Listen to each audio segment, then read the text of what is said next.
संगमनेर काल संगमनेर तालुक्यातील पश्चिम भागात अवकाळी पावसाने शेतकऱ्यांची पिकांचे मोठे नुकसान झाले असून हातात तोंडाशी आलेले पीक वाया गेले आहे। याचबरोबर अनेक घरांचेही मोठे नुकसान झाले आहे। महाराष्ट्राचे वरिष्ठ नेते महसूल व कृषी मंत्री बाळासाहेब थोरात यांनी या नुकसानग्रस्त भागाची पाहणी करून नागरिकांना दिलासा दिला। याचबरोबर सरकारने तातडीने पंचनामे करून सर्व नुकसानग्रस्तांना भरीव मदत करावी अशी आग्रही मागणी त्यांनी केली। नीमच, धानदरफळ खुर्द, धानदरफळ बुद्रुक येथे अवकाळी पावसाने झालेल्या नुकसानीची पाहणी महसूल व कृषी मंत्री लोकनेते बाळासाहेब थोरात यांनी केली। यावेळी समवेत जी.प. सदस्य रामरी कातोरे, संपतराव डोंगरे, अनिल काळे, बाळासाहेब देशमाने, अरुण गुंजाळ, सागर डोंगरे, मंगेश मतकर, रमेश गुंजाळ, विजय राहणे, दत्तू कोकणे, सतीश गुंजाळ, तुकाराम गुंजाळ, गंगाधर डोंगरे, संदीप गुंजाळ यांच्यासह गावांमधील विविध कार्यकर्ते व युवक मोठ्या संख्येने उपस्थित होते।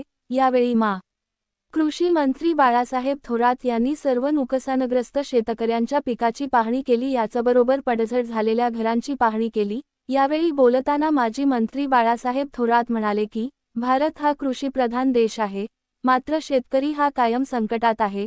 मोठ्या अडचणीवर मात करून तो पीक पिकवतो, मात्र अस्मानी संकटामुळे अनेकदा पिके वाया जातात, आलेल्या पिकांना भाव मिळत नाही।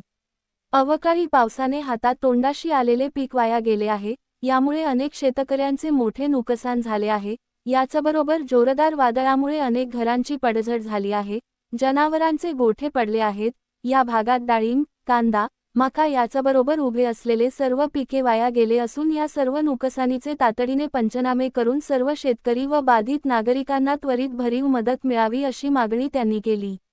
काल अचानक आलेल्या अवकाळी पावसाने मोठे नुकसान झाले। यानंतर लोकनेते बाळासाहेब थोरात यांनी तातडीने आपल्या यंत्रणेला संबंधित शेतकऱ्यांना मदतीच्या सूचना दिल्या। याचबरोबर फोनद्वारे अनेक शेतकऱ्यांशी संपर्क साधला। बाळासाहेब देशमाने व रामरी कातोरे यांनी तातडीने विविध भागांची पाहणी करून नागरिकांना दिलासा दिला। त्यानंतर आज सकाळीच शेतकऱ्यांच्या बांधावर जाऊन काँग्रेस नेते बाळासाहेब थोरात यांनी नुकसानीची पाहणी केली। यावेळी नीमच येथील अरुण गुंजाळ म्हणाले की अचानक आलेल्या पावसाने शेतकऱ्यांचे मोठे नुकसान झाले आहे। ज्याच्या वेळी संकट येते त्यावेळी लोकनेते बाळासाहेब थोरात हे शेतकऱ्यांच्या मदतीला आले आहेत।